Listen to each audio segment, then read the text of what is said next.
मुंबई आग्रा महामार्गावरील आडगाव जवळ आयशर आणि कारचा विचित्र अपघात झालाय। या अपघातात 4 जणांचा जागीच मृत्यू झाला असून 2 जण जखमी झालेत।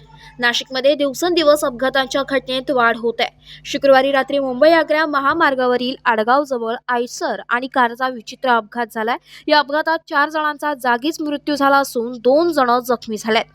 याबाबत अधिक माहिती अशी की मुंबई आग्रा राष्ट्रीय महामार्गावर आडगाव येथील दत्त मंदिरासमोर शुक्रवारी रात्री नाशिक बाजूकडून ओझरकडे जाणाऱ्या आयसर टेम्पो चालकाचे नियंत्रण सुटल्याने आयसर महामार्गाच्या विरुद्ध बाजूला गेला। त्यामुळे ओझरकडून आडगावकडे जाणाऱ्या कारची आणि आयसरची जोरदार धडक झाली।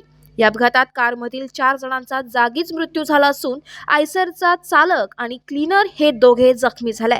यात ब्रेझा कार क्रमांक MH5 DH 9367 हिचा चक्काचूर झाला असून आयसर टेम्पो क्रमांक MH15 GV 9190 या आयसरचेही नुकसान झाले। अक्षय जाधव, सज्जू शेख, अरबाज तांबोळी आणि रहमान तांबोळी अशी मृतांची नावे। मयत सर्व नाशिकच्या सिडको परिसरातील रहिवासी असल्याची माहिती समोर येत आहे।